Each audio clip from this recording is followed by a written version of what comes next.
Meus amados irmãos, dia 29 deste mês é a nossa madrugada com Deus. Temos a madrugada com Deus. E toda madrugada com Deus a gente faz uma semana de oração, 7 dias, 24 horas ininterruptos. 7 dias, 24 horas, até o dia que antecede a madrugada com Deus. Este mês, então, é que nós precisamos realmente orar, ainda mais. Então, a semana de oração, ela vai coincidir com o penúltimo dia antes das eleições, e nós precisamos orar muito mais do que já temos orado, se é que temos orado como deveríamos orar. Então, nós vamos, se não der tempo agora, porque vamos liberar o pessoal do discipulado, como é que vai funcionar? Serão 7 dias, a pessoa vai escolher 1 hora na semana para orar, aquele horário. Você não vai orar os 7 dias inteiros, você vai orar 1 hora durante 7 dias. Então, se você escolheu, por exemplo, orar de meio-dia a 1 da tarde, então do dia 22 ao dia 28, dá 7 dias. Nós vamos fazer até o dia que antecede a madrugada, no dia anterior, na sexta-feira. Então do dia 22 ao dia 28. Então você escolheu orar ao meio-dia, então durante 7 dias você vai orar só naquele horário, de meio-dia a 1 hora da tarde, tá? Nós vamos, faltam bastante tempo até lá, até o dia 22, mas nós já queremos ver se conseguimos levantar aí 24 pessoas extremamente comprometidas com esse trabalho de oração, tá? Depois, eu quero fazer um outro desafio com a igreja aqui, e é um desafio que Deus já colocou no meu coração, já faz desde o início do ano. Foi uma orientação espiritual que Deus me deu para fazer com a igreja, e hoje eu entendo porque deveríamos ter feito isto, mas ainda há tempo de ser feito. E depois eu estarei, quem sabe, no domingo aqui falando para os irmãos sobre esse procedimento que muito provavelmente vai acontecer no dia 23, no segundo dia que vai começar a oração de 24 horas. Nós estávamos orando lá, quem estava na reunião de liderança, e vocês vão lembrar que nós falamos ali, não porque sabíamos de alguma coisa, mas por direção divina. Eu falei para os irmãos: vamos orar, porque durante todo este tempo e durante esta noite que vai anteceder esse dia de eleições, o inferno não vai dormir não. Nós vamos dormir, mas o inferno não vai dormir não vai dormir. E porque sabemos, pelo menos entendemos como é que o mundo espiritual funciona. E digo que o que aconteceu no carnaval este ano no Brasil foi uma consagração da nossa nação aos orixás. E infelizmente muita gente está debaixo de encantamento, e pasmem, até crentes. E nós precisamos orar. Eu sei que só a oração resolve tudo, só a oração resolve, e nós vamos orar. Independente de qualquer coisa, a igreja sempre precisa orar e buscar a face de Deus. Eu acredito que muito mais, independente do que aconteça na nossa nação, pelo menos você não vai usar a desculpa que você foi uma pessoa que se colocou numa posição de neutralidade, porque para Cristo, irmão, não existe neutralidade. Ou você é por Cristo ou você é contra Cristo, né? Não existe uma ambiguidade. A Bíblia Sagrada diz que nós não podemos ter um coração duplo, ou seja, que se direciona para várias posições. O coração do crente, ele tem que ser um coração que tem uma só inclinação. Então, entendemos a nossa responsabilidade como líder espiritual e fazemos de tudo para orientar e ensinar a igreja, né? Agora, é claro, é evidente que nem todo mundo tem ouvidos espirituais. A Bíblia diz: quem tem ouvidos para ouvir, que ouça. Se você quiser se colocar como um guerreiro de oração, coloque o seu nome aqui, escolha um horário. Agora, só coloque seu nome se você realmente for cumprir. Se você não for cumprir, se você for quebrar a campanha, por favor, não coloque seu nome. Só coloque o nome se você for realmente cumprir com esta responsabilidade de durante 7 dias orar um horário. É só 1 hora, né? Em nome de Jesus. Então nós vamos deixar a lista aqui, até deixar soltar aqui, já veio aqui para os obreiros. Depois nós vamos estar explicando ao longo do tempo. Esta explico novamente, essa semana de oração não é por ocasião das eleições. Todo ano nós fazemos isso no mês de outubro. Vocês sabem disso, já há muitos anos. A semana que antecede a madrugada com Deus, a gente faz uma semana de 7 dias, 24 horas, né? E temos colhido frutos extraordinários. Eu lembro que, como este ano vai coincidir o encerramento numa sexta-feira, que eu lembro que teve um dos anos que nós encerramos numa sexta-feira também a oração de 24 horas, e à noite Deus moveu o coração de muito crente para vir para a vigília nesse dia. Foi um dia atípico naquela vigília, e nós estávamos aqui orando, quando estavam tocando os tambores, passou ao lado da igreja. Quem estava aqui naquela vigília vai lembrar do que eu estou falando aqui.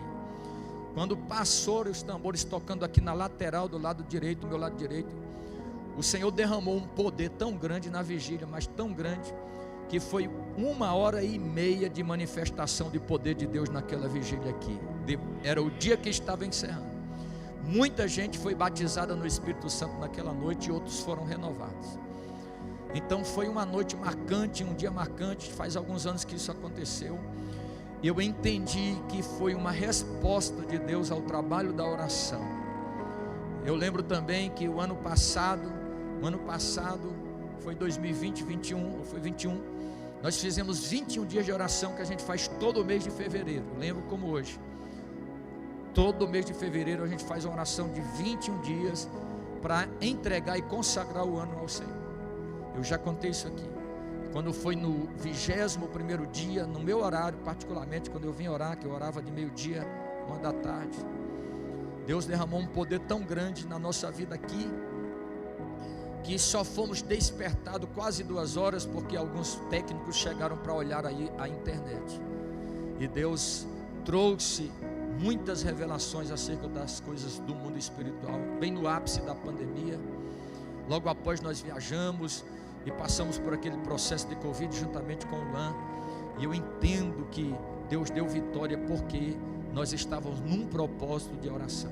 A igreja, irmão, ela anda de joelhos. A igreja que não ora é uma igreja que está fadada ao fracasso. Ao fracasso. Eu sinto muita dó de crente, do crente que não tem vida de oração. Se é que eu posso sentir dó, eu deveria dizer isso. Eu estou dizendo isso para ver se dá um choque de realidade nas pessoas que não oram. Nós precisamos orar sempre.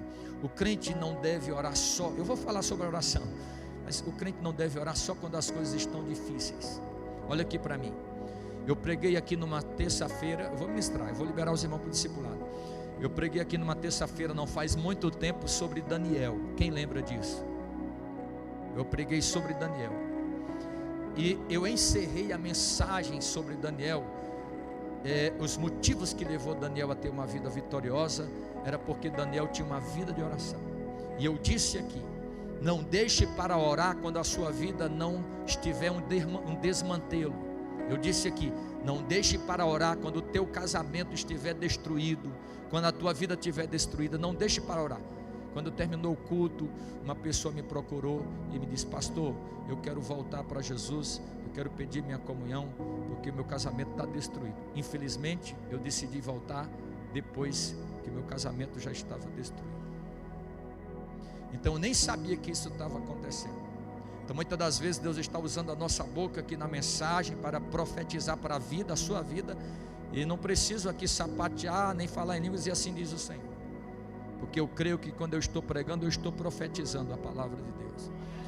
Deus está usando a nossa boca para profetizar para alguém, e às vezes a pessoa entra no ouvido e sai no outro, e Deus está dando alerta, está despertando, mas a pessoa não quer ouvir.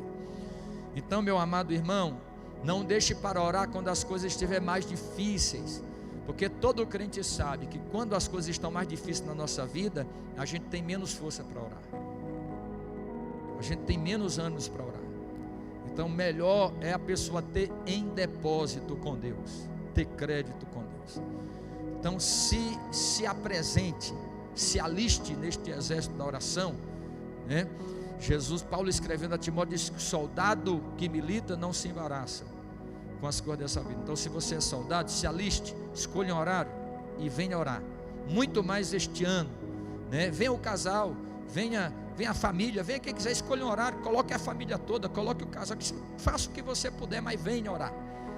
Se a gente puder pelo menos ter 2 pessoas aí por horário, né? A Bíblia diz que é melhor serem 2 do que 1. Então faço aqui este desafio à Igreja do Prata, para nós orarmos esses 7 dias, 24 horas, e eu tenho certeza que Deus vai fazer coisas grandes. A oração é aqui na igreja, esta oração é aqui na igreja, amém, irmãos? Nós vamos liberar o pessoal do discipulado, os demais avisos daremos no final, mas eu precisava dar esse aviso sobre a oração de 24 horas, nós vamos encerrar no sábado à noite, lá na Chácara Ramada. Alguns pregadores já estão agendados e vão estar conosco, e juntos nós vamos adorar Jesus ali, vai ser uma bênção. Meus amados irmãos, eu acredito que quem vem à igreja, vem para adorar o Senhor, para ouvir sua palavra, para ouvir a palavra de Deus, né? Um dos hinos que nós cantamos nesta noite foi: fala, Jesus querido, fala-me suavemente, fala com muito amor, né? Então, vamos falar a palavra de Deus. E eu li um texto, fiz questão hoje de, pensando na mensagem que ia ministrar da igreja, e de trazer este assunto que eu já ministrei uma vez aqui, muitos anos atrás, e eu quero falar-vos novamente, até porque acredito que o tempo que nós estamos vivendo, quando eu falo de tempo, eu falo no contexto geral, não só este ano, mas os tempos daqui para frente serão tempos trabalhosos. Não é porque eu estou sendo pessimista, é porque está profetizado em 2 Timóteo capítulo 3, Paulo profetiza, dizendo, o Espírito expressamente diz, que nos últimos dias teríamos dias difíceis. Tem palavras que diz dias trabalhosos, mas o sentido do texto no original é tempos selvagens. E ali vai trazer 18 características de como serão as pessoas no fim dos tempos. Se você pegar, tem uma tradução que se você pegar, não são todas, mas tem uma tradução, se você pegar ali, vai dar justamente 666, o número do anticristo. São 16 condições morais que estarão vivendo a humanidade no tempo do fim. Se nós somos a geração do tempo do fim, e eu acredito que se não formos a geração do arrebatamento, seremos a geração que introduzirá a geração do arrebatamento, com certeza veremos e viveremos o cumprimento do que está escrito e profetizado por Paulo em 2 Timóteo, no capítulo de número 3, e todas aquelas características. Então, eu quero falar sobre o que nós podemos fazer, se é que você tem esse interesse de sobreviver a este tempo como crente, ficar firme, enraizado.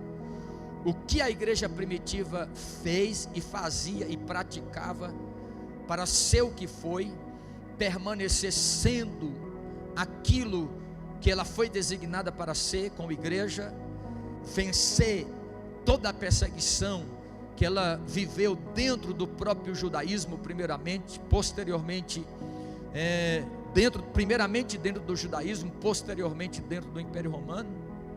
Eu estava esta semana pensando comigo mesmo, imagine que se Jesus escrevesse uma carta para nós, assim como ele a escreveu para a igreja de Filadélfia, ou para a igreja de Esmirna, ou Pérgamo, e ele escrevesse: a igreja do Prata, assim diz o Senhor, digo-vos que vocês sofrerão uma perseguição de 10 dias.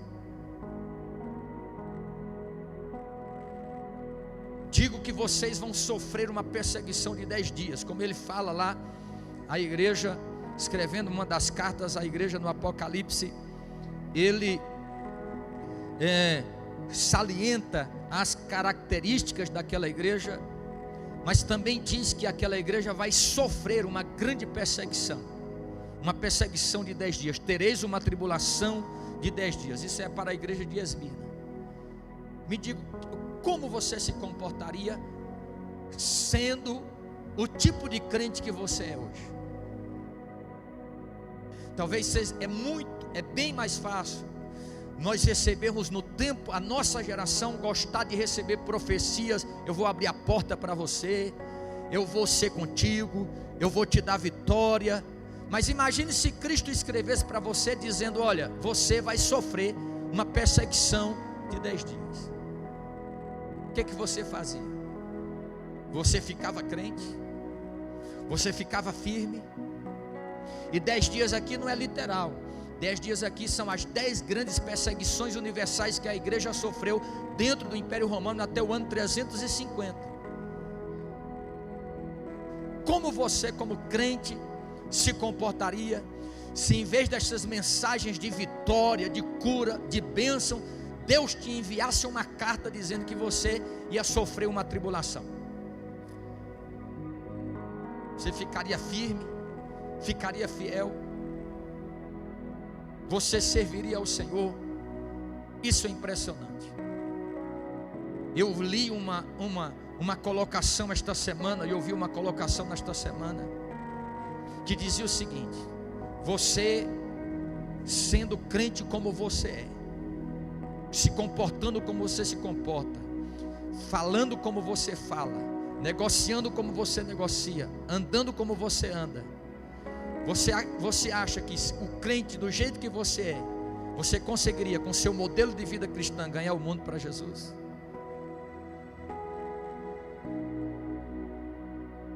Você acha que não? Eu fiquei impactado ouvindo isso esta semana. As pessoas podem olhar para mim e olhar para você pelo modelo de vida cristã que nós estamos realmente praticando no dia a dia aí fora, e perceber que é o suficiente para elas aceitar Jesus e querer imitar a nossa fé. Então, o que temos que fazer? Que a igreja primitiva fez para poder sobreviver naquele tempo, que não tinha nem as condições que nós temos hoje, principalmente na nossa nação. Então, você já sabe, eu não vou trazer nada novo para você hoje à noite. Eu quero apenas relembrar contigo que você já ouviu em muitos ensinamentos e mensagens, porque a igreja primitiva vivia a partir do versículo 42 do capítulo 2. Porque nós vamos ver uma multidão se convertendo a Cristo aqui, com a pregação de Pedro. A igreja, ela aumenta assustadoramente de um número pequeno de 12 apóstolos e alguns discípulos para quase 3.000 almas. E é claro que nenhuma igreja está preparada para crescer como crescia a igreja primitiva rapidamente. Mas como era o modelo, o estilo de vida da igreja primitiva para sobreviver àquele tempo e ser a igreja que era agradável aos olhos de Deus? Então o texto vai dizer aqui que, versículo de número 42: e perseveravam na doutrina dos apóstolos, na comunhão, no partir do pão, nas orações. Em cada alma havia temor. Muitas maravilhas e sinais se faziam pelos apóstolos. Todos os que criam estavam todos juntos e tinham tudo em comum. Vendiam suas propriedades e fazendas e repartiam com eles segundo o que tinha necessidade. Perseverando unânimes todos os dias no templo e partindo pão em casa, comiam juntos com alegria e singeleza de coração, louvando a Deus e caindo na graça do povo. E todos os dias acrescentava o Senhor à igreja aqueles cujo coração estava disposto para a salvação. É assim que o texto mais próximo do original diz, que aqui diz: e aqueles que haviam de salvar. Pode-se entender que aqui é uma predestinação, mas não tem.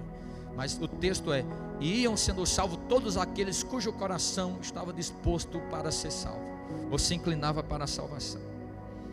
Então veja só, é claro que eu não vou conseguir esgotar o assunto aqui, porque este assunto é extraordinário. Há muita coisa dentro desses poucos versículos aqui. Então eu vou separar alguns que eu acredito serem os pilares mais importantes para uma igreja que tem condições de sobreviver a qualquer tempo e sobreviver a qualquer época. Nós temos que começar, olha aqui para mim, irmãos, nós temos que, sem perder a paz, é claro, em Deus, sem perder a paz em Cristo, nós temos que começar a pensar e a nos preparar, tanto espiritualmente, como psicologicamente, e também materialmente, de todas as formas, para os próximos anos que nós vamos viver na terra. Repito, todos os cristãos, tem que começar a se prepararem para os próximos anos que virão, que vamos viver aqui na terra. Quem é conhecedor das Escrituras entende o que eu estou falando.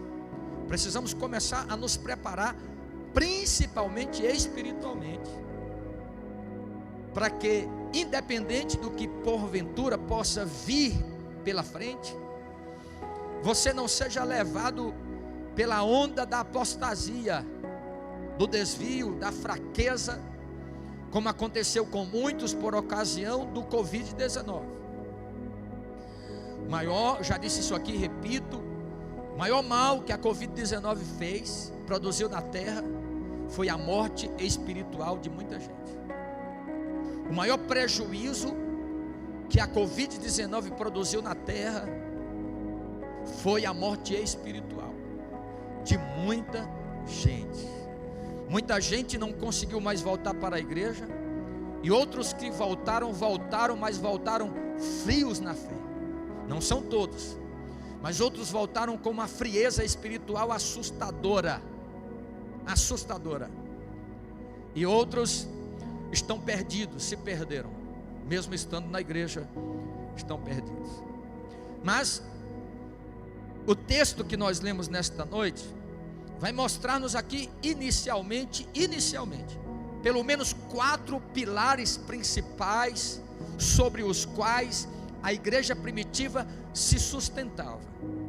E todos nós somos sabedores, irmãos, que as vigas de sustentação, você não precisa ser um arquiteto e nem um engenheiro para saber disso, que as vigas de sustentação de um edifício são responsáveis para dar segurança à construção, e delas dependem todo o projeto e o sucesso do empreendimento, né?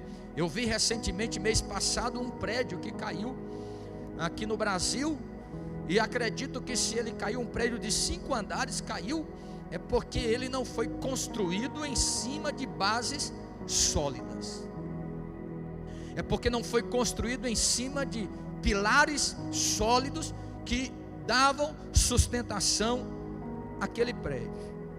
Então, o versículo de número 42 vai nos mostrar o motivo porque a igreja primitiva conseguiu, presta atenção nisso aqui, o motivo pelo qual a igreja primitiva conseguiu em 60 anos evangelizar e se estabelecer em quase todo o mundo habitado, apesar das dificuldades, perseguições que ela sofria naquele tempo. A igreja primitiva conseguiu fazer o que nós hoje, com toda a tecnologia, com todos os amparatos que a igreja tem, não consegue fazer. Hoje nós temos toda uma tecnologia a nosso favor, a possibilidade de locomoção muito maior do que os crentes da igreja primitiva, que naquele tempo tinha que se era singrar os mares, era em navios à vela, que demorava meses para chegar de um lugar a outro. Se era por terra, era em montarias de burros, jumentos ou a cavalos. Mas até o ano 60 e 65 depois de Cristo, portanto nem 60 anos, 30 e poucos anos depois de Cristo, porque Cristo pregou até o ano 33, então 30 e poucos anos, 27 anos depois, 30 anos depois, o evangelho, o cristianismo conseguiu chegar a todas as partes do mundo habitado dentro do Império Romano e fora do Império Romano, onde eles conheciam ou chamavam de bárbaros. Por quê e como a igreja primitiva conseguiu tão grande êxito nesta obra evangelizadora e no cumprimento da sua principal tarefa, ou uma das principais tarefas, porque a igreja tem duas tarefas principais: adorar e evangelizar. Eu já disse aqui, repito, que a igreja que não evangeliza e faz missões, esta igreja é alvo missionário, precisa fazer missão dentro dela, né? A gente vê muitas frases que as pessoas postam de Spurgeon e Moody, e uma delas é: chegaremos ao tempo em que teremos que evangelizar os próprios crentes, os próprios evangélicos, fazer cruzadas para os próprios crentes, para tentar trazê-los de volta ao genuíno evangelho. Então veja que, com toda dificuldade, a grande maioria dos crentes da igreja primitiva era muito pobre. Vocês vão ver que um dos momentos aqui da igreja, e eu explico para vocês o motivo pelo qual eles vendiam suas propriedades, depositavam nos pés dos apóstolos, é porque eles acreditavam que Jesus ainda voltaria no seu próprio tempo. É um dos motivos pelos quais eles se esforçam e se apressam para pregar o evangelho a todo mundo, porque Jesus tinha falado: e este evangelho do reino será pregado a toda criatura, então virá o fim. Então eles se esforçam para levar o evangelho até o fim. Então eles tomam essa atitude de viver em comunidade, repartindo em partes iguais aquilo que eles possuíam. Depois Jesus Cristo não veio, e aí, é claro, tinha um tempo para cumprir, mas de alguma forma, apesar de todas as dificuldades, perseguições, eles conseguiam viver isso aqui. Que isto aqui, irmão, não é só coisa da igreja primitiva, isto tem que ser uma prática legal do verdadeiro crente. E por que eu digo verdadeiro crente? Porque se tem verdadeiro crente, tem falso crente. Porque foi o próprio Jesus quem disse que Deus procura o quê? Verdadeiro adorador. Se ele diz que tem verdadeiro adorador, é porque também tem o falso adorador. Então o texto vai dizer, para nós não sermos muito longos na introdução: e perseveravam na doutrina dos apóstolos. Perseveravam em quê? Não, é muita gente para pouco barulho. Perseveravam em quê? Na doutrina dos apóstolos. O que é doutrina? Nós temos um culto chamado culto de doutrina. Antigamente a gente ouvia os crentes dizer, até hoje talvez ainda tenha: eu vou para o culto de doutrina, porque culto de doutrina é culto para o crente apanhar. Esse é um crente mal informado. Culto de doutrina é culto para o crente aprender. Só acha que apanhou numa mensagem quem está com a vida desconcertada. Quem está com a vida consertada, toda a mensagem é boa para ele. Agora, quem está com a vida desconcertada, ele acha que apanhou no culto, apanhou na mensagem. Fulano, tem a expressão, fulano de tal bateu demais na mensagem. Não, o crente que está com a vida consertada com Deus, ele não acha que apanhou, porque se a mensagem serviu para ele, ele recebe. Se não serviu, ele deixa passar. O que é doutrina? Esse é um conceito geral. É um conjunto de princípios que servem de base a um sistema religioso, político ou filosófico. Então todo sistema tem o seu modo doutrinário. Todo sistema tem o seu modo doutrinário, seja filosófico, seja político. Se você pesquisar, que essa é uma coisa que o brasileiro não faz, infelizmente, você deveria, antes de votar num candidato, pesquisar quais são a doutrina do seu partido. Vá lá, pesquise qual é o projeto de governo do partido tal. Vá lá, leia o projeto de governo. Ali está a doutrina deles. Mas nós não fazemos isso. Nós brasileiros somos, infelizmente, muito preguiçosos na questão de buscar informação acerca dessas coisas. E aí defendemos as coisas como se estivesse defendendo o time de futebol. Então todo crente deveria estar aí na internet. Depois você pode tirar um tempo da sua vida. Agora, me perdoe a sinceridade, tem crente que não lê Bíblia, vai ler isso? Tem tempo para ler Bíblia, vai querer ler isso? Mas deveria ler, para saber o que está fazendo, o que defende, o que fala, o que pensa, Qual é a doutrina deste pensamento?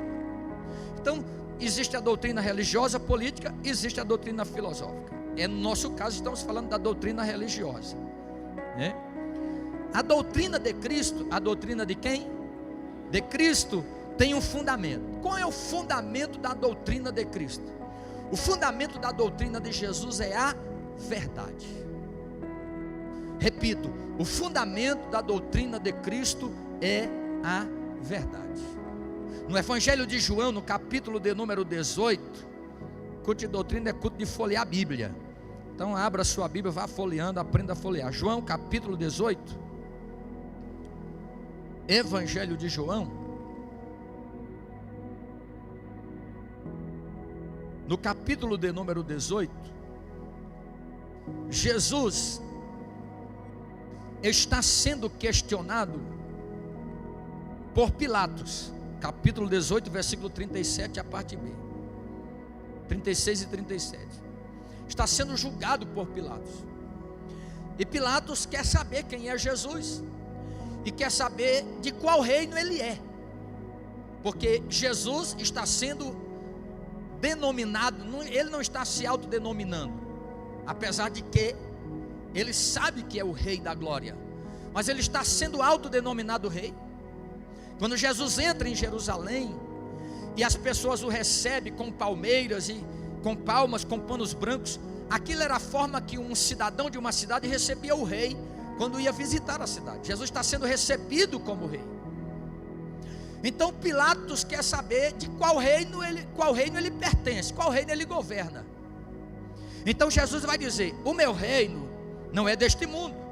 Se o meu reino fosse deste mundo, lutariam os meus servos para que não fossem entregues aos judeus, mas agora o meu reino não é daqui. Disse-lhe, pois, Pilatos: logo tu és rei. Jesus respondeu: tu dizes que eu sou rei. Eu para isso nasci, e para isso vim ao mundo, a fim de dar testemunho de quê?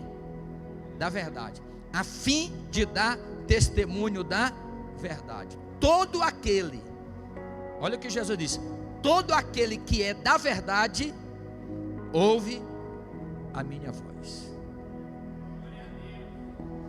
Eu vim para dar testemunho da verdade, e todo aquele que é da verdade, ouve a minha voz.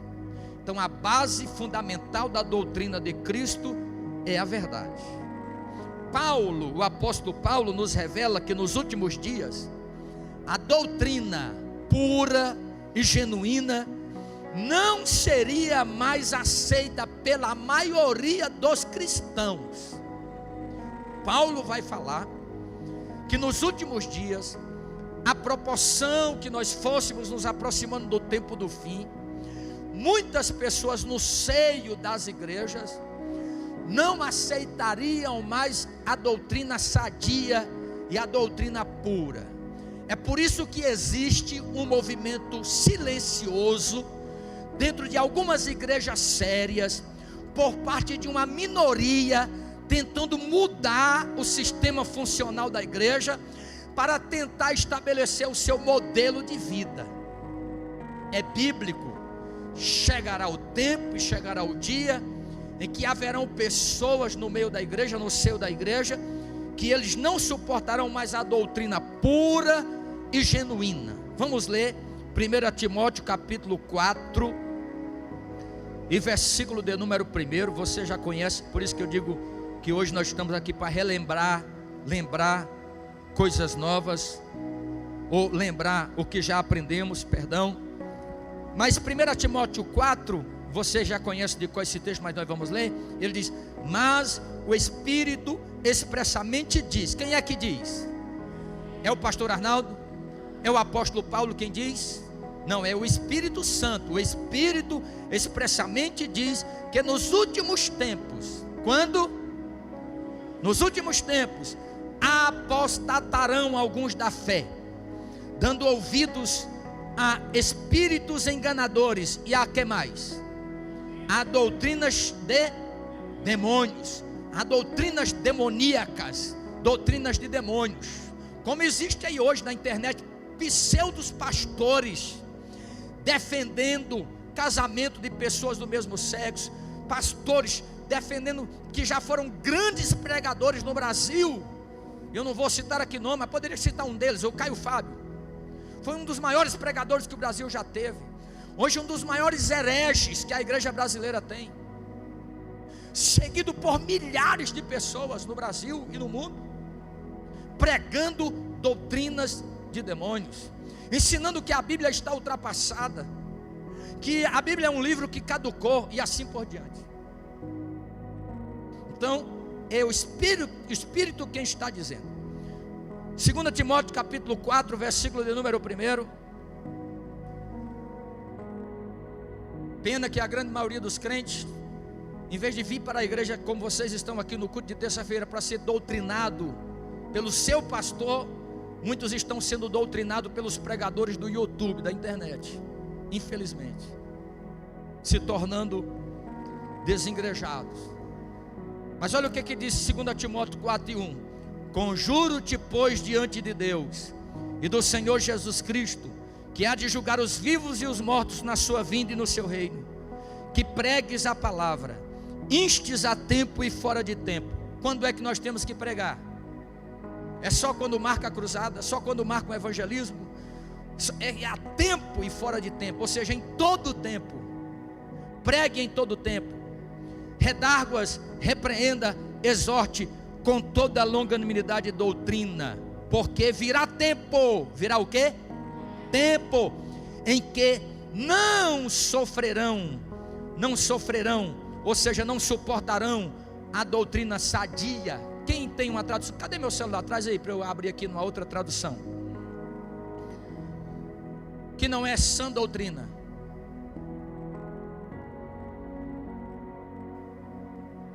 Vamos lá? Versículo 3 do capítulo 4. Não suportarão o verdadeiro ensinamento. Muito boa tradução. Não suportarão o verdadeiro ensinamento, mas tendo comichão. O que diz a sua Bíblia aí no lugar de comichão? Não, antes.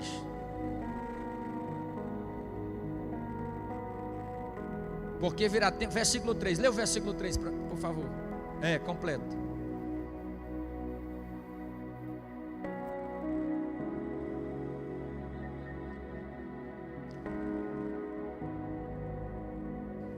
Olha aí.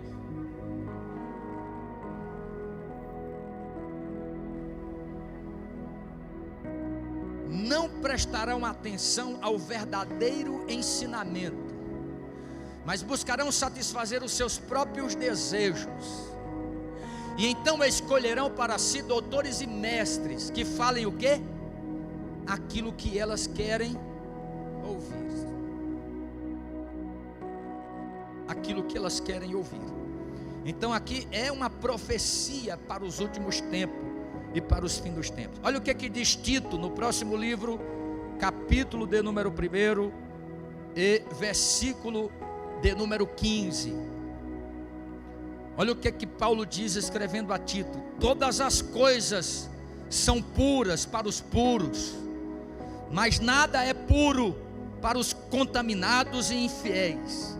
Antes o seu entendimento e consciência estão contaminados. Uma pessoa cuja mente espiritual está impura, contaminada, ela não entende a verdadeira doutrina, ela não aceita, ela não recebe o verdadeiro ensinamento, porque esta pessoa está contaminada com as coisas desta vida, com as coisas deste mundo.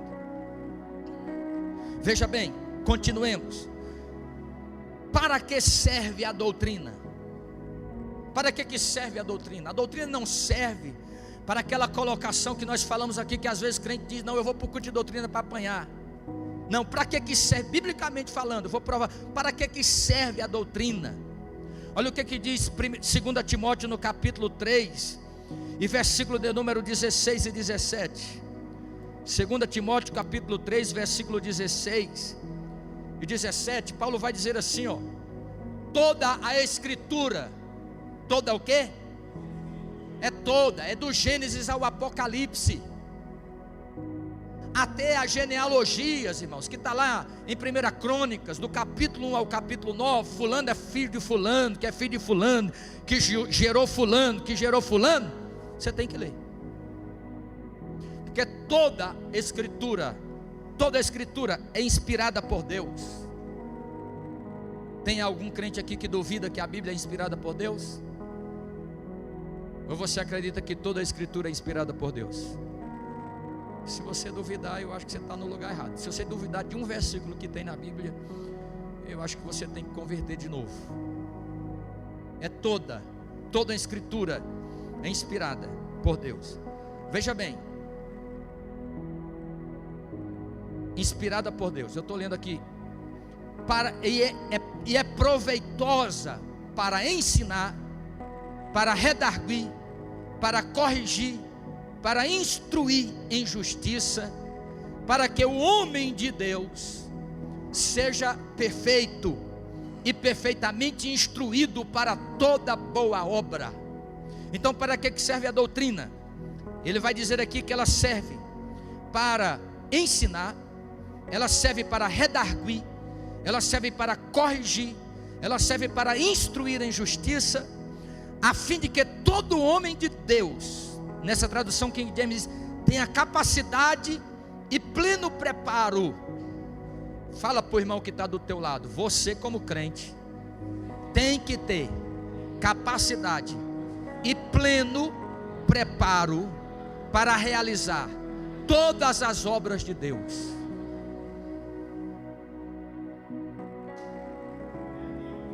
Como é que eu sou preparado? Através do ensinamento, através da doutrina. Então vamos agora destrinchar isso aqui.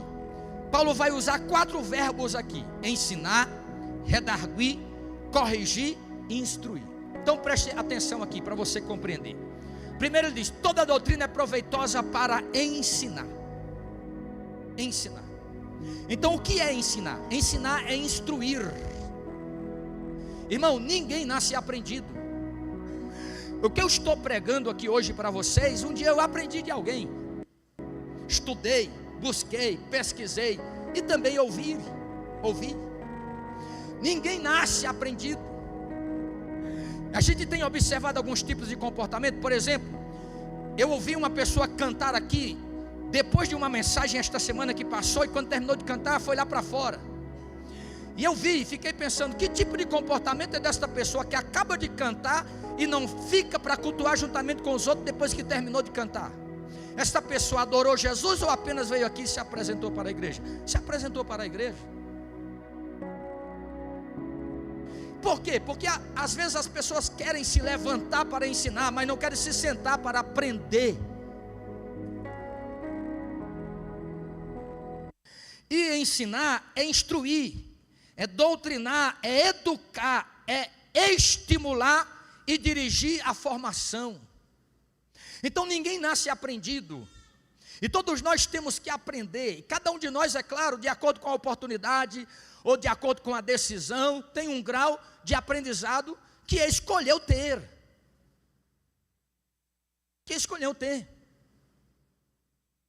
Entendeu? Então, ensinar, eu estou falando de doutrina bíblica. Para que serve a doutrina? Para que serve a palavra? Para instruir, para doutrinar. Ou seja, nós temos, imagine se nós aqui não tivéssemos uma doutrina, se nós não tivéssemos uma forma funcional. Imagine, olha aqui para mim, irmão, não deixa eu tirar a atenção da palavra não. Tira a palavra, você perde aqui o foco da coisa. Veja bem, deixa o obreiro trabalhar, olha para cá, preste atenção. Imagine se nós não fomos ensinados, se nós não tivéssemos uma doutrina, se nós chegássemos aqui e todo mundo fizesse o que quisesse, não tivesse organização, todo mundo servisse a Deus. Não, eu sirvo a Deus do jeito que eu penso que deve ser certo servir a Deus. Como nós seríamos? Seríamos como os hindus, que tem lá na Índia 33 milhões de deuses, e cada um adora o seu Deus da sua maneira e da sua forma. Tem que ter uma doutrina. Então a doutrina, ela instrui, ela doutrina, ela educa. A pessoa que é ensinada, ela também é uma pessoa educada. Não é regra geral, mas na grande maioria é. A doutrina educa, a doutrina estimula, porque quanto mais você aprende, mais você é estimulado a conhecer. ela estimula e dirige a formação. Segundo, a doutrina é apta, é proveitosa para redarguir. Então, primeiro a doutrina ensina, segundo a doutrina redargue. O que é redarguir? Redarguir é replicar argumentando. Isso é interessante. Replicar argumentando. Ou seja, como é que você tenta convencer uma pessoa de que Jesus é o Salvador se você não tem argumento para convencer esta pessoa? E por que eu não tenho argumento? Porque eu não fui educado na doutrina, eu não aprendi, eu não conheço a palavra. Então como eu vou argumentar? Você vai falar de Jesus para alguém e alguém diz: não, eu também tenho Deus. Não, mas por que o seu Deus é o Deus certo? Não, porque o meu Deus é o Deus que é certo. Mas como? Meu Deus é o meu Deus que é certo. Você explicou alguma coisa? Redarguir é replicar argumentando. Eu vou provar para você, sente aqui que eu vou mostrar para você que Jesus é o único Deus e que só nele há salvação. E por que você vai mostrar? Porque você aprendeu a fazer isso. Entendeu? Então Paulo está dizendo que a doutrina é proveitosa para ensinar, para redarguir, que é replicar argumentando, é responder com argumentos aos outros. Tem pessoas que querem pregar o evangelho querendo converter as pessoas pela força. Se você não aceitar Jesus, você vai para o inferno, sua família vai para o inferno. Se você adorar isso, você vai para o inferno. Mas esta é a maneira errada de evangelizar. A maneira certa de evangelizar é aprender para quando você for evangelizar, você argumentar com argumentos que sejam capazes de convencer o pecador que você conhece a verdade. Isso é redarguir. Depois ele vai usar um outro verbo. A doutrina ela serve para ensinar e serve para redarguir, serve para corrigir. O que é corrigir? Corrigir é melhorar. Corrigir é repreender.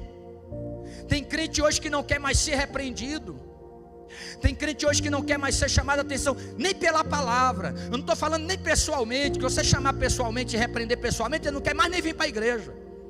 Mas não quer ser nem repreendido pela palavra. Aqui está dizendo que a palavra ela serve para repreender, a palavra serve para melhorar. Então o que acontece é o seguinte: às vezes Deus me salvou e eu estou caminhando para o inferno sem perceber. Eu estou indo para o abismo, tendo determinados tipos de comportamento que não deveria ter.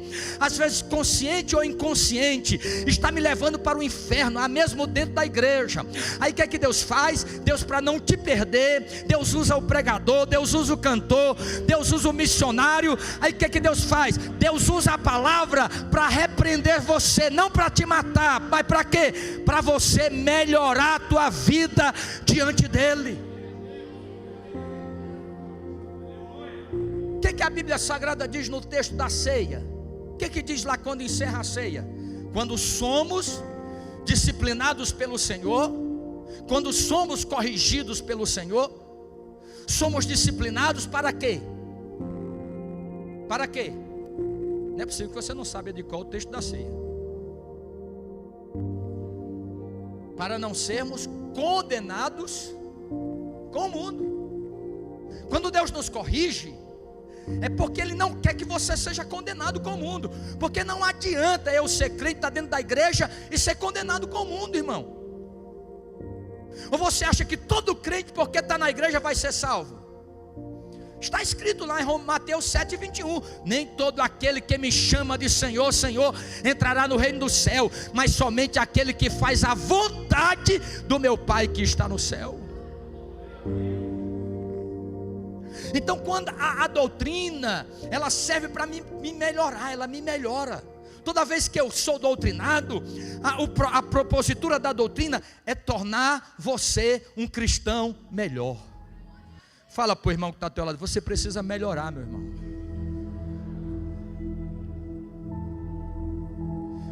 Observe, o Espírito de Deus é perfeito.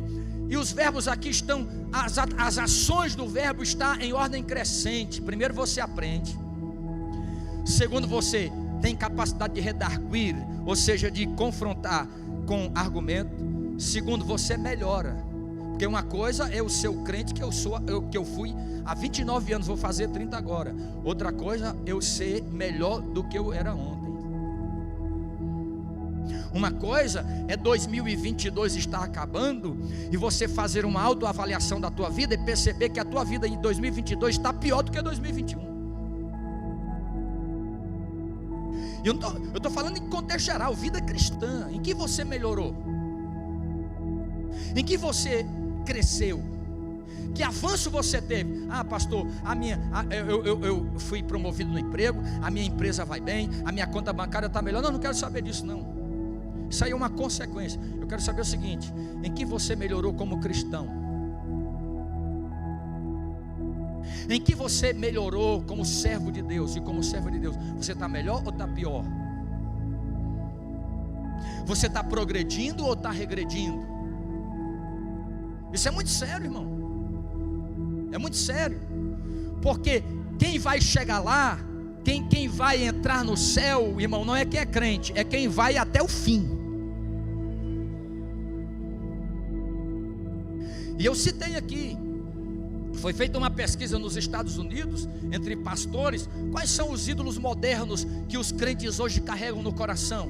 Estava lá na primeira lista, zona de conforto. Não tem mais tempo para Deus. O lazer está em primeiro lugar do que o compromisso com as coisas de Deus, com as coisas do céu, com as coisas de Deus.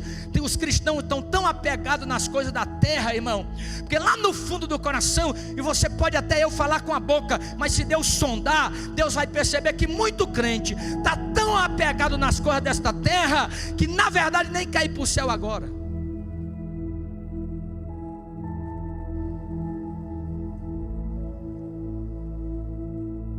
Mas a doutrina, ela serve para nos melhorar, nos corrigir. Ô irmão, eu oro a Deus, Senhor, eu falo para Ele e digo para Ele aqui nesta noite: sempre me corrija quando for preciso, papai, para que não seja preciso eu ir para o inferno. Sempre me corrija. E às vezes tem pessoas que estão passando por dificuldade. Eu vou falar, Jesus, eu vou falar. Eu estou dizendo que eu vou falar porque Deus está me mandando falar.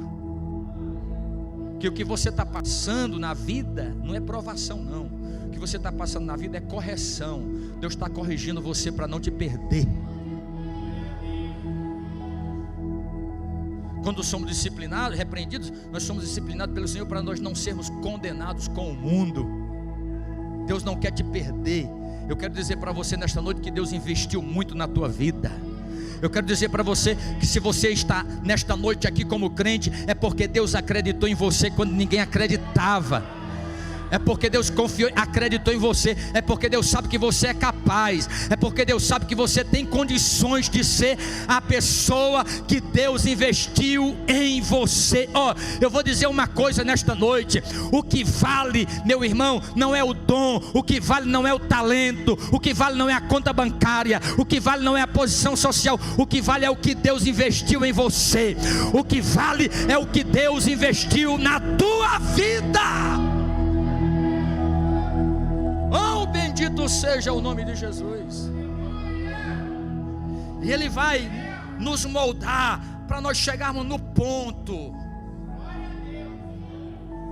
Eu lembro quando eu morava no Nordeste, que a gente ia para os moinhos de cana de açúcar. Quem já foi aqui vai saber o que eu estou falando.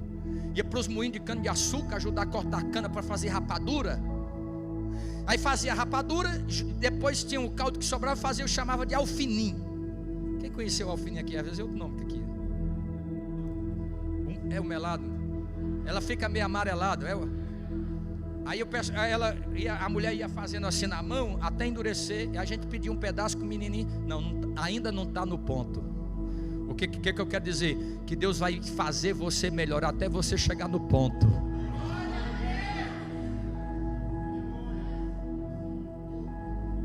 Entendeu? Então, corrigir é isso, é melhorar, porque Deus quer que você melhore. Deus quer que você, Deus repreende, Deus corrige, não é porque Ele quer nos matar não. É porque Ele quer que a gente melhore. Agora olha só isso aqui, olha como é tremendo o que Paulo, o Espírito de Deus colocou: ensinar, redarguir, corrigir e instruir. Aí você pode pensar, instruir não já é a mesma coisa de ensinar? Não, não é não. Sabe o que é instruir? Instruir é adestrar, é potencializar aquilo que você já tem. Isso é tremendo. Porque uma coisa é você andar aqui, nada contra, tá bom? É só um exemplo. Jesus usava exemplos do dia a dia. Então, uma coisa é você atravessar 4 carretas de uma vez num carrinho 1000. E outra coisa é você ultrapassar 4 bitrem de uma vez num carro que tem potência. Não é assim? A primeira caminhonete que a igreja comprou era uma D20 cabine dupla, mas o motor era aqueles motor maçarico, não tinha potência, não tinha turbina. Aí eu fui daqui para o Nordeste, viagem que era para ser em 3 dias, chegou quase em 4, porque não passava de 80. Não passava de 80. Então o que Paulo está dizendo aqui? Que quando você aprende, quando você redarga, quando você é corrigido, você fica mais adestrado para a guerra. Mais adestrado, você potencializa. Não é assim que acontece? A pessoa termina a faculdade, ela é chamada de quê? Bacharel. Bacharel de direito, bacharel não sei de quê, bacharel não sei de quê. Mas ela precisa melhorar no mercado de trabalho. Então o que ela faz?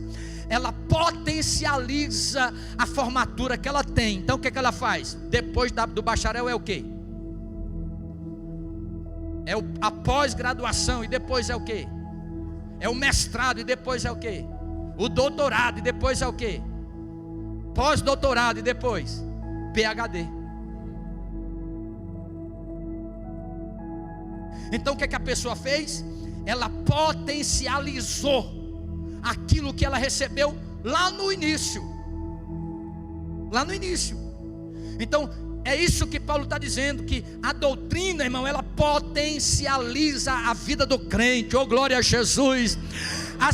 Às vezes você era aquela bombinha que soltava no São João quando aceitou Jesus, mas você foi ensinado, foi adestrado, foi preparado, você virou uma dinamite na mão do Deus Todo-Poderoso. Por quê?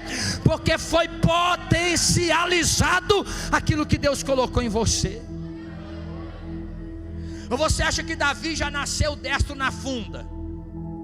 Você acha que Davi ficou adolescente e rapazinho já sabendo acertar testa de gigante? Eu tenho certeza que a primeira vez que ele foi atirar pedra com funda, primeiro acertou era ele. Eu já atirei pedra com funda, quando eu lá pequeno, lá no Nordeste, lá no interior, a gente usava funda, baladeira, essas coisas lá. Usava, às vezes acertava mais na gente do que no passarinho. Mas Davi treinou tanto, que ele conseguia acertar a testa de um gigante com uma pedra, porque ele era destro naquilo que ele fazia.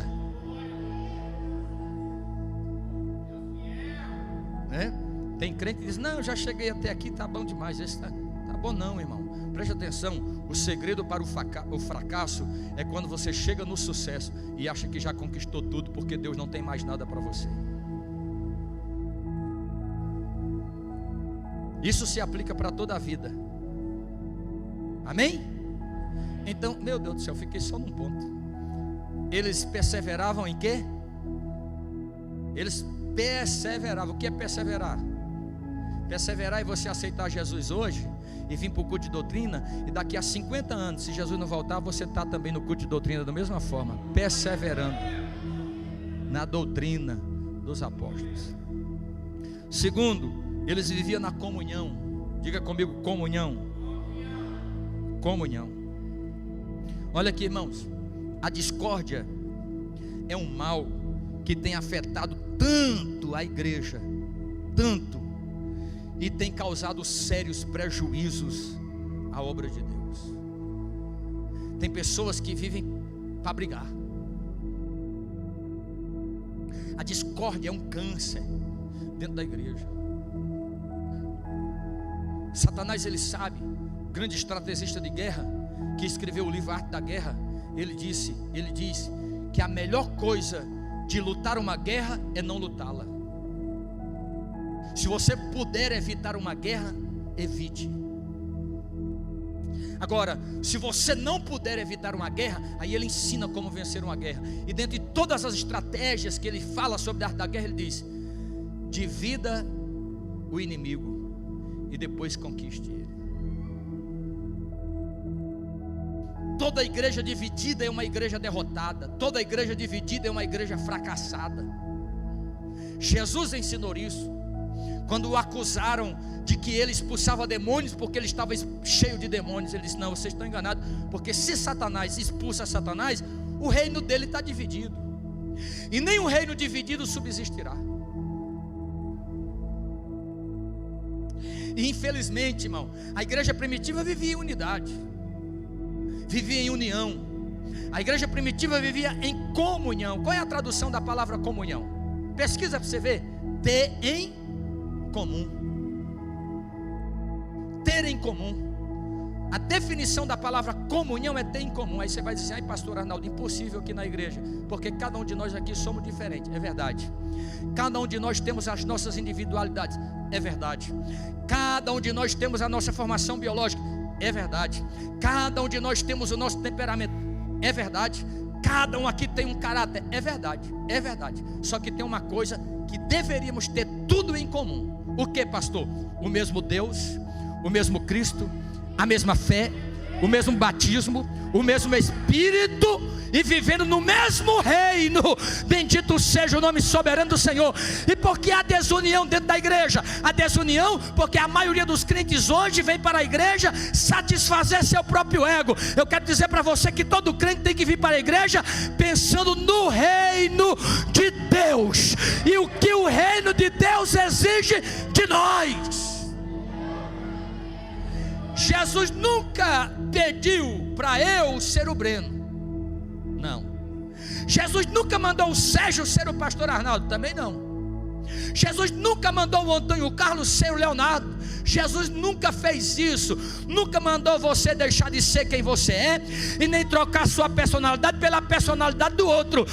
Jesus te chamou como você é. Agora, em relação à igreja, reino de Deus, nós precisamos concordar no mesmo propósito, na mesma finalidade, porque o reino de Deus na divisão é destruído. E eu vou dizer: quem trabalha para dividir a igreja dentro da igreja, trabalha para Satanás e não para Cristo. E se alguém destruir o templo de Deus, Deus o destruirá. Está escrito: porque o templo de Deus que sois vós é santo. E templo ali não é pessoa individual, o templo ali é igreja. Eu já ensinei. No Antigo Testamento, Deus se manifestava no tabernáculo e no templo de Salomão. Quando destruíram o templo de Salomão, os discípulos disseram: Senhor, olha esse templo aí, que coisa linda, olha que pedra. Jesus disse: não ficará pedra sobre pedra que não seja derrubada. Mas como assim, Senhor? Não, vai derrubar tudo. E agora como é que nós vamos adorar? Ele disse: vai ser assim: aquele que ouve a minha palavra e guarda, meu Pai o amará. Nós viremos para ele e faremos nele morada. Então, quando é que o templo de Deus se forma? Quando inaugurou esse santuário? Não, o templo de Deus se forma quando cada crente sai da sua casa e vem para a igreja adorar. Cada crente junto forma o tabernáculo de Deus, aonde a Shekinah de Deus desce para manifestar a glória do Deus Todo-Poderoso. É por isso que o crente tem que congregar, porque quando o crente congrega, o templo se forma. Então quem trabalha para destruir o templo, trabalha contra Deus. E Deus disse: se alguém destruir o meu templo, eu o destruirei. Tem crente trabalhando, e eu já disse isso aqui: cuidado, às vezes você pode até falar mal dos crentes, da igreja, do pastor, mas cuidado, porque você pode não saber o ponto onde termina a vida da pessoa e começa a vida da igreja. E quem toca na noiva, toca em Cristo. Paulo disse, Jesus disse para Saulo: Saulo, Saulo, por que você está me perseguindo? E tem muita gente, eu vou dizer Jesus, quando eu digo isso aqui, eu vou dizer que eu estou recebendo dele aqui, eu vou dizer, tem muita gente abrindo a boca demais para falar o que não deve, e Deus está vendo. Então cuidado, porque às vezes você pode não saber a diferença, a linha divisória entre tocar numa pessoa que mesmo assim é servo de Deus, não deveria, e na noiva. Isso é muito sério e perigoso. Então veja bem, irmãos, a igreja tem sofrido prejuízos demais. Hoje eu conversei com uma pessoa, disse: pastor, eu saí da igreja porque eu não aguentei mais o povo falando da minha vida.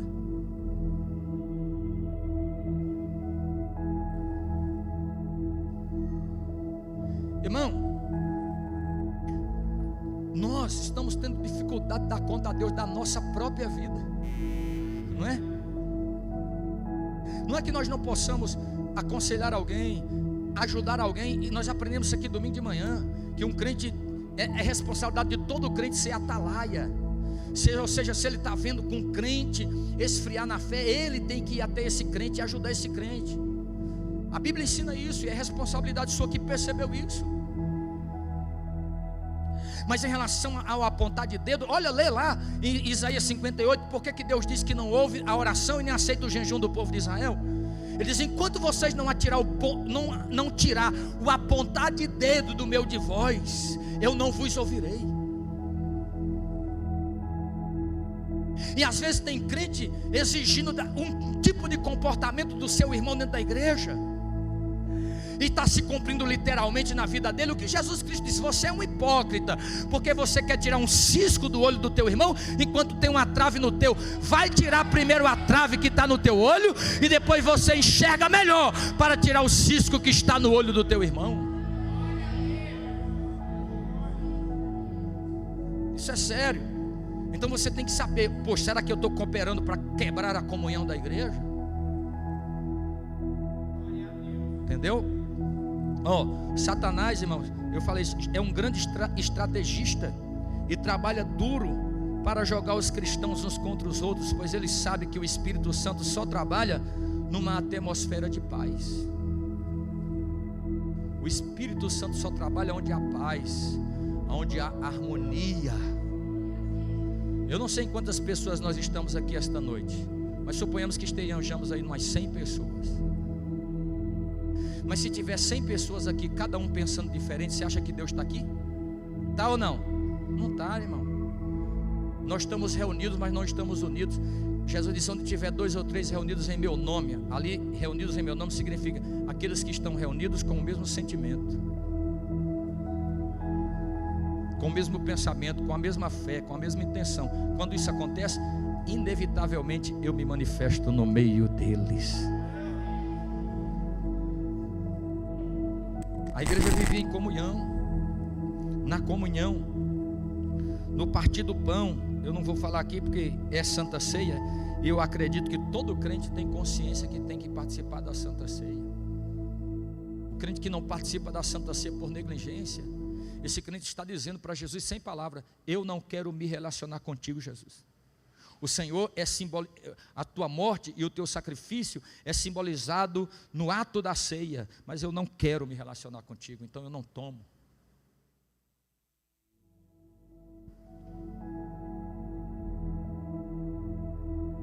Eles viviam no partir do pão, nas orações. Eu já falei sobre oração no início, então vou falar pouco aqui para nós concluir o texto, porque eu não vou, a partir de terça-feira, eu quero ministrar pelo menos umas 2 ou 3 terça-feiras só sobre a pessoa do Espírito Santo. Eu já ministrei outras vezes, mas por ocasião da madrugada com Deus, eu quero trazer aqui pelo menos uns 3 ensinamentos sobre a necessidade de buscarmos a pessoa do Espírito e sermos cheios dele. Então nas próximas terças-feiras vamos falar dessa necessidade de viver a plenitude de Deus, do Espírito na nossa vida. Então veja bem, nas orações, a oração é um dos pilares da igreja que tem se enfraquecido nesta última hora. Conseguimos, eu já falei aqui outras vezes, conseguimos jantar muita gente, ou melhor, conseguimos juntar muita gente para qualquer outro trabalho, menos para as reuniões de oração. Infelizmente são as reuniões de oração menos frequentadas, e alguns, quando vêm, ainda cometem o pecado de sacrilégio, de se ajoelhar e ficar batendo papo de joelho, olhando o celular, ou esperando a oração terminar nos corredores para poder entrar para a igreja. Vivemos numa época em que, eu já disse isso aqui, é impossível você querer ir morar com Deus no céu eternamente, se aqui na terra você não quer passar nem meia hora com Ele. Oração não deveria ser forçado. A oração tinha que ser um desejo ardente, deveria ser prazeroso para o crente orar. Estar com Deus, ter tempo com Deus. A oração é a máxima expressão da alma a Deus através de palavras, gemidos e lágrimas. Deus sabe o que você precisa, mas Ele quer que você diga. Irmão, Deus sendo Deus o Todo-Poderoso, Ele não tem poder para vencer os principados e potestades que habitam as regiões celestiais? Sim ou não? E por que Miguel, quando veio trazer as boas novas para Daniel, teve que lutar com ele 21 dias? Ele não poderia ter rompido de uma vez, não poderia ter prevalecido de uma vez, mas foi necessário Daniel orar 21 dias. Mesmo que no primeiro dia, daqui para lá, a oração dele chegou no primeiro dia, diz o texto, mas no retorno da resposta, no meio do caminho, uma potestade interveio, se colocou no meio, lutou 21 dias. Mas Daniel era crente de oração, perseverou. Eu estou orando, enquanto não chegar a resposta, eu também não deixo de orar. E aí Deus envia o arcanjo, vence a batalha e diz: olha, o Miguel chega e diz: Daniel, desde o primeiro dia em que você propôs no seu coração orar e buscar a Deus, a tua oração chegou diante do Pai.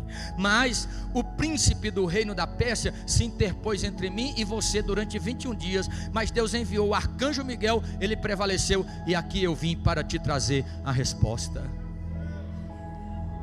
Porque aqui nós não estamos tendo muita resposta para a nossa vida, porque você não ora, resposta só vem depois da oração, irmão. Fala aí para o teu irmão: resposta só vem depois da oração.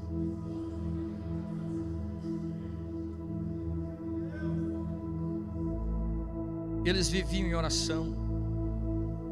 O diabo não quer que o crente tenha uma vida de oração, pois ele sabe que quando o crente ora, ele abre um canal de comunicação com o céu e passa a ter comunhão direta com o Pai. Orar, irmão, não tem limites, não tem passaporte. A oração, irmão, não tem fronteira, não tem. A oração atravessa os céus, o espaço sideral, as 90 milhões de galáxias, e chega no terceiro céu, na sala do trono do Deus Todo-Poderoso. Oh glória, é a oração que move o trono de Deus. O trono de Deus não se move por chantagem. O trono de Deus você não compra com dinheiro. O trono de Deus se move pelo poder da oração. Quando o crente ora de verdade, o trono de Deus se move em seu favor.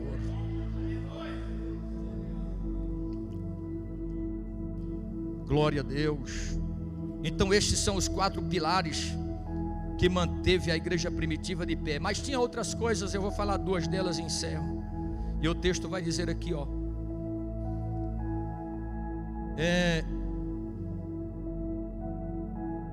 Em cada alma, versículo 43, em cada alma havia o temor.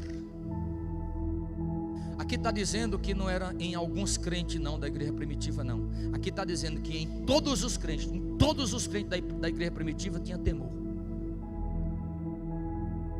Em cada alma havia temor. E eu já disse isso aqui, é o primeiro degrau para uma vida cristã vitoriosa. Se você não tiver temor, você também não tem mais nada. Porque quem não tem temor não tem fé. Quem não tem temor não tem santidade. Quem não tem temor não tem obediência. Quem não tem temor não tem fidelidade. Quem não tem temor não tem santidade. Se você perdeu o temor, você perdeu tudo. E o crente não tem que ter temor só quando vem para a igreja não, irmão. Você tem que ter temor na rua, você tem que ter temor em casa, você tem que ter temor dentro do quarto, quando ninguém está vendo, está te vendo. Em casa, quando ninguém está te vendo, quando você está acessando o celular, quando você está ligando a televisão, quando você está acessando as redes sociais, o crente tem que ter temor em todo o ambiente e em qualquer lugar. Eu particularmente dou uma opinião minha, não acredito que um crente que não tem temor seja salvo.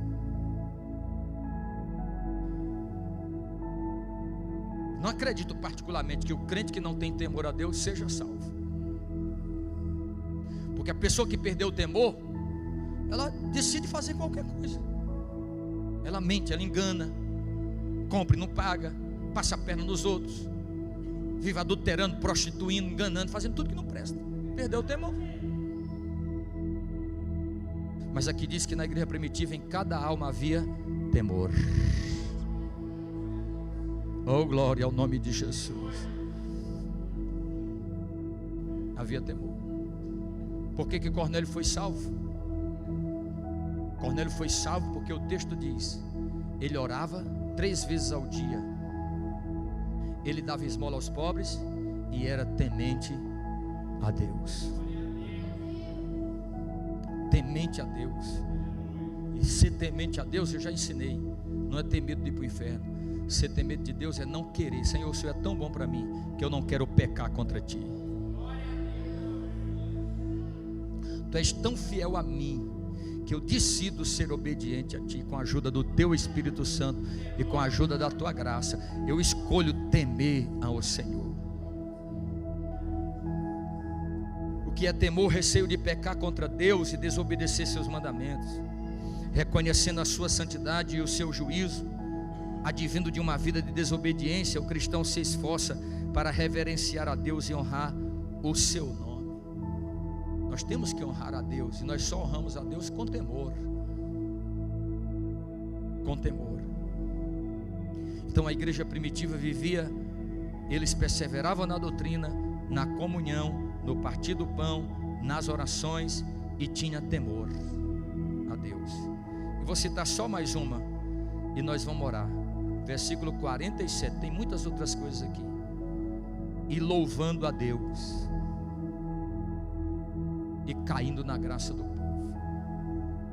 Louvar a Deus, irmãos, não é uma escolha por ocasião de tempo ou de necessidade.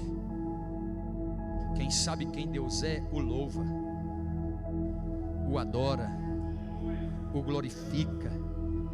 Como dizia Chagas Sobrinho: eu louvarei ao Senhor na alegria ou na dor, cantarei. Ele é o meu Salvador, Ele é meu Senhor, Ele é Rei. Mesmo que não haja fruto na videira, mesmo que não haja flores no jardim, mesmo que a figueira não floresça, nem chova na terra e a erva cresça, há um Deus no céu olhando para mim. Eu não posso é ficar calado, estando feliz ou mesmo atribulado, ainda o louvarei, seu nome mesmo assim. Eu louvarei ao Senhor.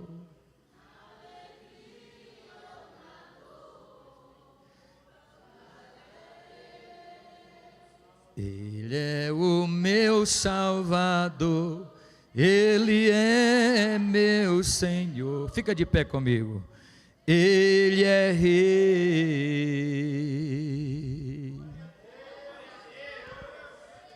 Oh, bendito seja. Eu vou deixar a Kessia vir ministrar um louvor enquanto nós oramos. Esse é o segredo, irmão. Você quer ficar de pé, firme, independente do que aconteça com a igreja daqui para frente, firme, pratique isso na sua vida. Persevere na doutrina dos apóstolos, na comunhão. Quebre quem quiser quebrar a comunhão, não faça parte. Essas pessoas que vivem murmurando da igreja, irmão, sai fora. Dentro da igreja, na hora do culto, murmurando no teu ouvido, desfaça e sai de perto. Sai de perto desse tipo de gente, irmão. Esse tipo de gente atrai maldição para a vida dele e para a sua também. Existe um demônio chamado devorador que acompanha a vida de crente murmurador. Está lá em 1 Coríntios capítulo 10, sai de perto. Não aceite as pessoas ir para a tua casa, sentar na tua mesa, para tocar na noiva. Não permita isso, em nome de Jesus.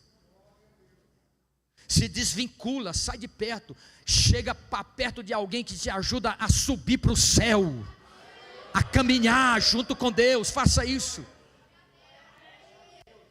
em nome de Jesus. Vamos orar? Feche os seus olhos. Vamos adorar Jesus. Daqui para frente, o que vai acontecer? Não sabemos. O que virá? Mas se você ficar firme na doutrina dos apóstolos, na comunhão, na partir do pão, irmão, Santa Ceia, meu Deus do céu, eu vivi numa época de crente, irmão, que o crente podia chover canivete. Não chove canivete, é só a força de expressão. Ele não perdia o culto de Santa Ceia, só se estivesse doente. Mas hoje, culto de Santa Ceia, chegou o vizinho do vizinho. Eu não vou para o culto de ceia não, porque eu vou fazer sala aqui para o vizinho que vem fazer uma visita. Em nome de Jesus, meu irmão, pode chegar o presidente da república, chegou na tua casa, vai fazer a visita. Meu irmão, é o seguinte, hoje é culto de Santa Ceia, quer ir comigo? Glória a Deus. Quer ir comigo? Não, não quero não, então fica aí, está aí a chave da casa, pode fechar, mas eu vou adorar Jesus no culto de Santa Ceia. Hoje não. Hoje o culto de Santa Ceia tem que ser a prestação. A gente dá Santa Ceia para uma turma no domingo, para outra metade no meio da semana, e para outra metade no outro. É a prestação. Uma coisa a pessoa está doente, outra coisa a pessoa está viajando, outra coisa aconteceu um imprevisto. Mas negligenciar a Santa Ceia por qualquer coisa, irmão, partir do pão, tem que ser a coisa mais preciosa da vida do crente.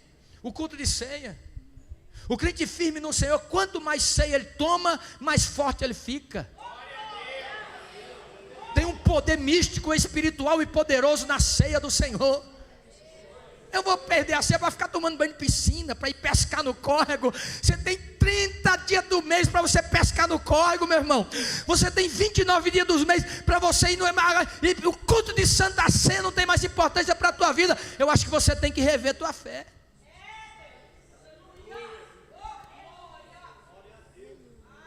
Partir do pão em oração, temor e louvar a Deus. Adore a Jesus. Adore a Jesus. Você pode não estar numa prisão espiritual, ou melhor, física, como estava Paulo e Silas. Pode ser outro tipo de prisão, mas se você adorar a Deus e louvar a Jesus, Deus vai mover as águas, Deus vai fazer a cadeia tremer, as portas de ferro vão se arrebentar, e Deus vai te dar vitória. Pode soltar. Vamos orar.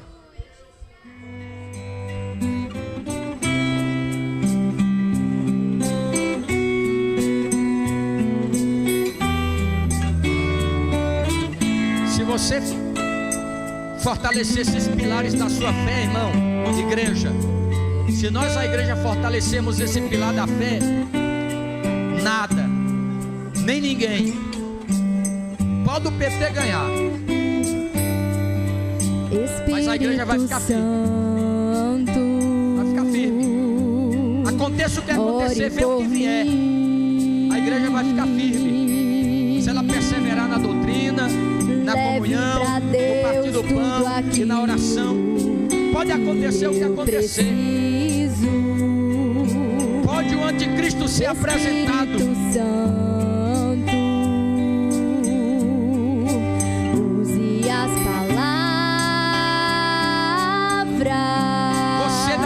Vai com as outras.